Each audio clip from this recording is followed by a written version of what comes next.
At the end of the Second World War, Germany was in ruins.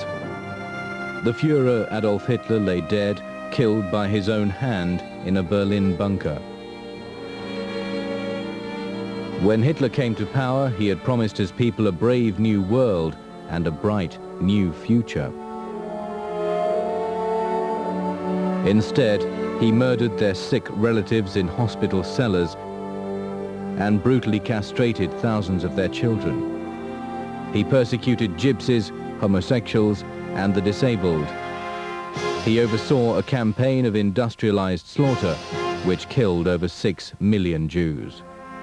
And to the world he brought a war of unparalleled destruction, a war that would claim more than 40 million lives, over half of them civilians.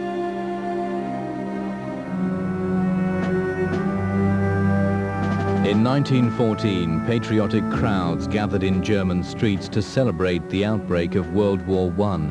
Amongst them was the 25-year-old Hitler.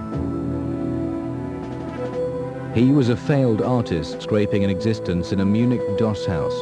He joined the German army, hoping to turn his frustration with life into action. In the nightmare of the trenches, Hitler found a world which matched the darkness of his own mind. While most soldiers dreamed of their families and homes, the young Hitler dreamed of only one thing: war. The First World War brutalized him, deadened his feelings, made him see everything in propaganda terms as, a clash of good and evil, black and white. When the war ended in disaster for Germany, Hitler was an angry man. He ranted to anyone who would listen that Germany had been betrayed by a conspiracy headed by Jews. If he had been in charge, he would have known exactly what to do.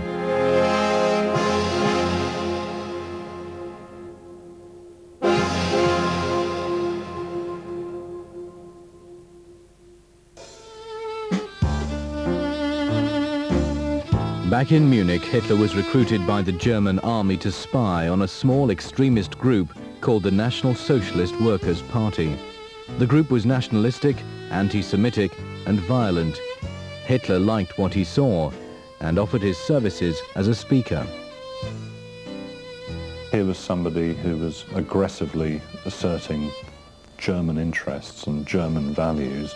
The Germans are being told, in addition to being, the most hard-working, made in Germany, most civilized people in Europe, they're being told also, yes, and there's a bit of the sort of barbaric Hun down there somewhere in you, and if all these other countries, they're corrupt statesmen or whatever, if they don't watch out, we're going to unleash this barbarian all over the place. And I think actually some people rather like to be told that. Hitler's bloodthirsty speeches struck a chord. Party attendance first doubled, then trebled. In a short time, Hitler was able to bully his way into becoming the undisputed leader of the Nazi Party. In the beer halls of Munich, Hitler recruited an army of thugs called the Sturmabteilung, or SA.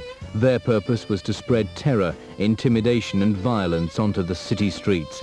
At meetings, they would act as his bodyguard, mercilessly beating up anyone who questioned the words of the Führer. While his brutish gangs ruled the streets, Hitler embarked on a campaign to charm respectable society. He could play at lots of levels. In other words, there was a type of folksy earnestness which appealed to the lower classes. This was a man who'd shake your hand firmly and tell you that he'd worked on a building site, whereas, of course, one look at him, you could tell that he hadn't. On the other hand, he moved very easily in society drawing rooms, where it's quite obvious that society ladies thought of him as a bit of attractive rough, that he had a sort of bohemian chic about him. Hitler encouraged his female supporters by presenting himself as a hermit-like, celibate figure who devoted all his energies to the good of Germany. But again, the image he projected was a lie. He was at the time involved with a number of teenage mistresses, beginning with Maria Reiter, the daughter of an innkeeper from Berchtesgaden. He was 37, she was 16, so she was literally young enough to be his daughter. And he felt much more at home when he could be patronizing, could be superior, could be avuncular, could be the older man.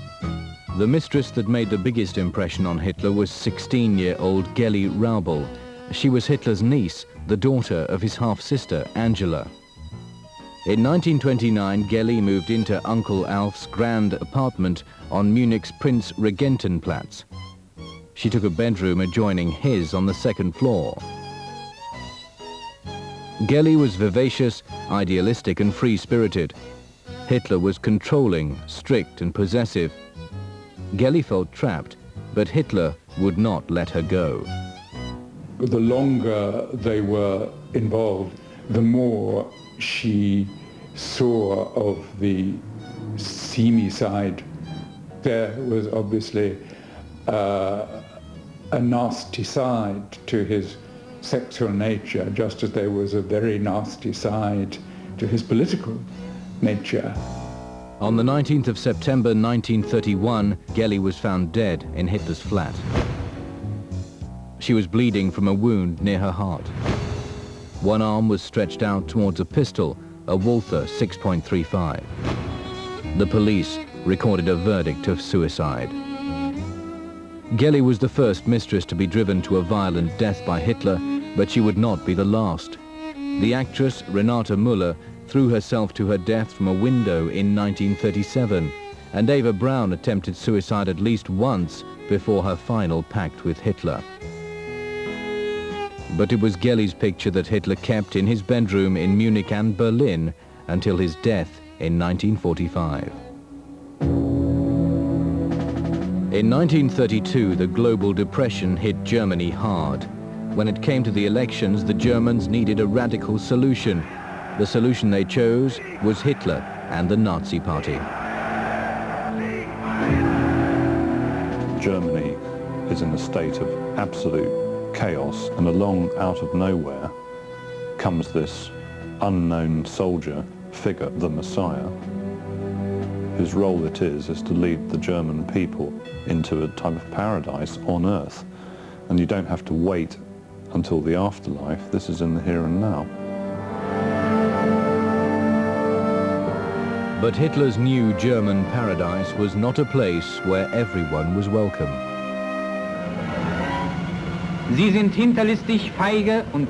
are treacherous, cowardly and cruel, and appear in large swarms. In the animal kingdom, they represent the element of underground destruction. In fact, they are just like the Jews.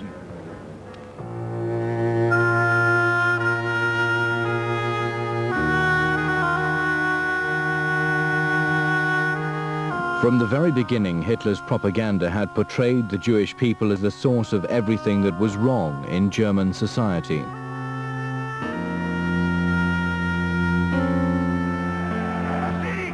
When Hitler came to power, he banned marriage and sexual intercourse between Germans and Jews. And he reintroduced a medieval law forcing Jews to wear a yellow star of identification.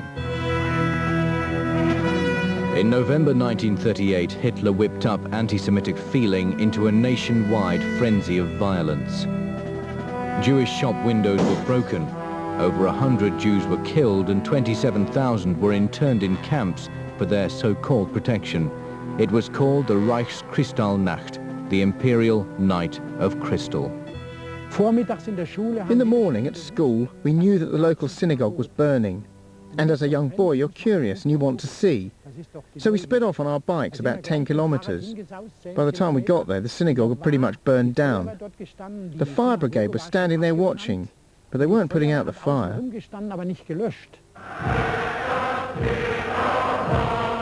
At the same time that Hitler was inciting violence against Jews, he was also conducting a campaign to brainwash the German children he considered racially pure.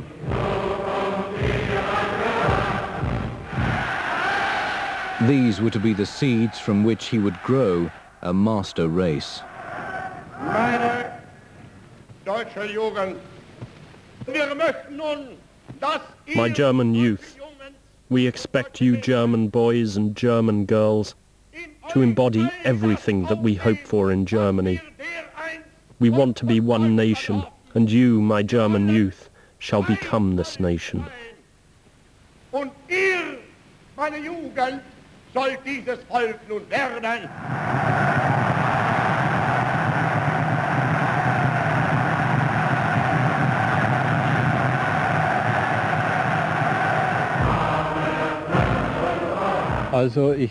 I was 6 or 7 years old and was lucky enough to meet Hitler. I gave him flowers and he patted me on the head. I must admit, as a small boy, I was blown away by the man. It was like a religious experience.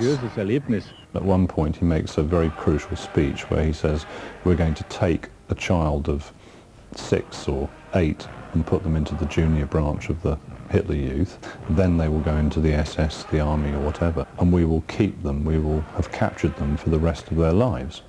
Mein Führer. My Führer, I think of you and love you like father and mother. I will always obey you like father and mother. And when I grow up, I'll help you like father and mother. And you'll be proud of me like father and mother. With complete control of the German political system, its army and its youth, Hitler was ready to take increasingly extreme steps towards his vision of the new Germany. But to do this, he would need a war.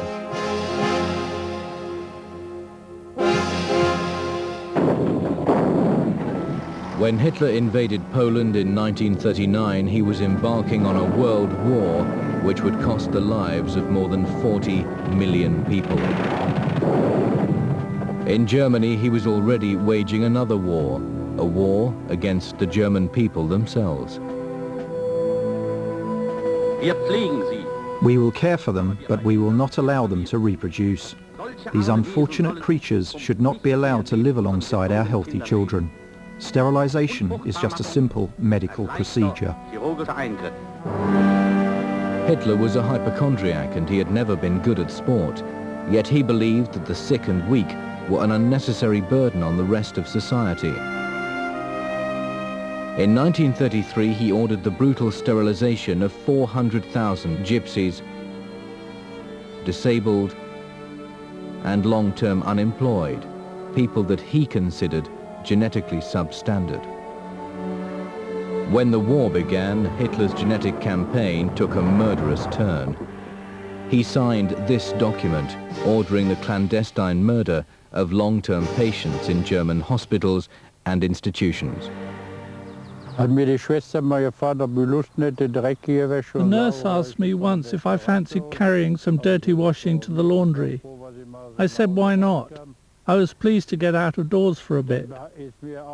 I noticed that the baskets were heavier than usual, so when they weren't looking I had a peek under the laundry, and in each of them were the bodies of 3 children, 2 boys and 1 girl. And on another day it was the other way round. At first, the systematic killing was carried out by lethal injection. But as Hitler's list of murder candidates grew, a new technique for mass murder was developed. It was tested in 6 provincial hospitals, including Hadamar Asylum in Hessen. Here, the patients were taken into the basement where they were asked to undress. They were then directed to the shower room.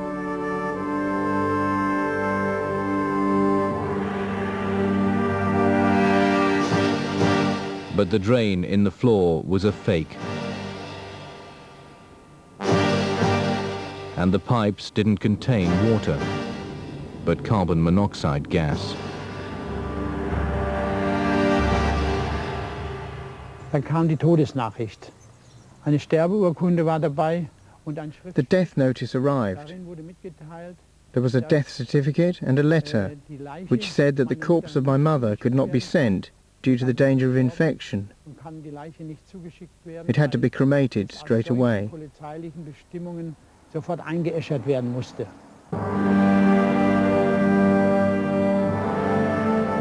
Hitler's hospitals of death claimed over 300,000 lives. The bodies were never released to the relatives, in case they uncovered the truth.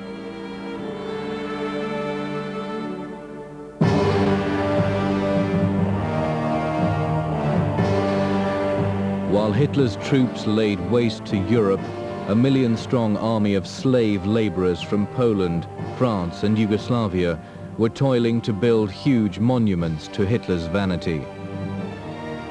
Germany was changing beyond all recognition.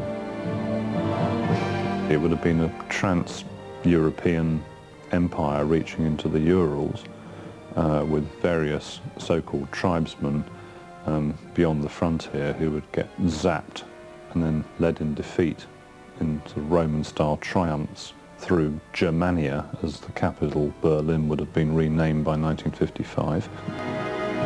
As Hitler's megalomania grew, he began to see himself as something more than human. He believed he was an agent of divine will, like the emperors of ancient Rome. When he ordered the building of a gigantic Nazi meeting hall, it was based on the Roman Colosseum. Only Hitler's Colosseum was to be twice as high and seat over 50,000 people. This was what Hitler's 1,000-year Reich was to look like.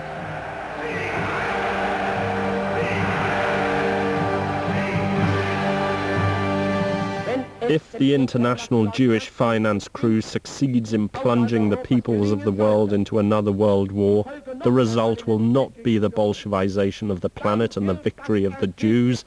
The result will be the annihilation of the Jewish race in Europe.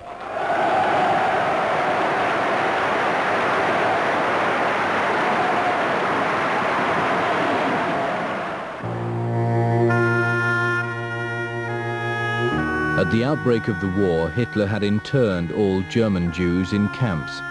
In occupied territories such as Poland, they were corralled in inner city areas called ghettos. Here, they were to be worked to death, manufacturing material to help the German war effort. We were herded into the barbed wire enclosure, the Lodz ghetto. Death soon claimed many of my friends, of my family, because it's difficult now to impart how miserable that life was. Constant hunger, cold, dirt, no matter how hard you tried. There were no means really, but we tried very hard to keep some semblance of human dignity. When the Americans entered the war in 1941 and Russian resistance stiffened, Hitler had to confront the possibility of defeat for the first time. It was at this point that he decided to annihilate the entire Jewish population of Nazi-occupied Europe. For the task of killing enormous Jewish population, they clearly needed some method which could be done on a huge scale and wasn't psychologically upsetting for the people doing the killing. What they did essentially was to generalize the method used in the euthanasia program, except using large, almost industrial-sized gas chambers. At the beginning of 1941, the transportation began of all Jews within the Reich to the newly built death camps in the east. They were to be gassed and their bodies were to be burned in crematoria. The largest of these factories of death was Auschwitz. When we said, "Where are we?" and they said, "What do you mean? You don't know?" "No, this is Auschwitz." "What is Auschwitz?" They were angry. I mean, these were mainly also Jewish or Polish people who were working at the railways when we were arriving. "This is a death camp. You have arrived, but we don't think that you will leave this place." Over 1 million men, women and children died in Auschwitz. Their shaven hair was kept for stuffing German furniture, and the dust of their bones was collected as fertilizer for the farms of Hitler's Reich. I was there with my mother, and while we were moving and moving and moving, people were saying to the youngsters like me, "Say you are 18 or 19, don't say you are younger, say you are 18 or 19. When it came to my mother, she just told the truth. She didn't realize we are 44, 45. I was told to go to one side, and I wanted to run after her, and I was asked how old I was, and I said 19, and I was put to the other side, and this is the last I saw of my mother.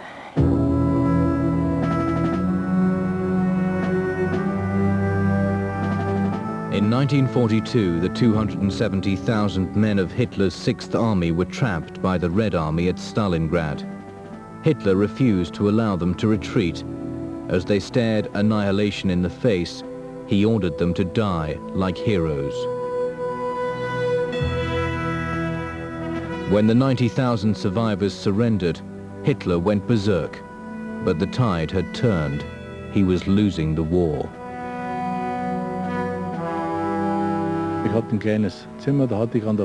I had a little room with a big map of Russia with flags in. I noticed that after the Battle of Stalingrad, the flag started moving backwards. Soon it was clear that the war was coming to Germany, and we wondered, what will happen then? As Russian tanks crashed across the German borders and headed towards Berlin, Hitler carried out yet another act of betrayal.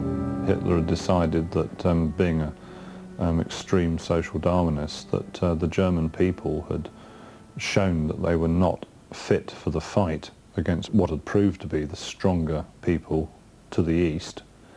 And he thought, well, they haven't won it, they've shown themselves almost biologically deficient, so they must be useless, so therefore I don't care whether we blow the whole place to pieces. He orders the complete destruction of the whole infrastructure of Germany. Hitler's Nero order was never carried out. The Germans had finally had enough. Hitler appeared one last time before the cameras.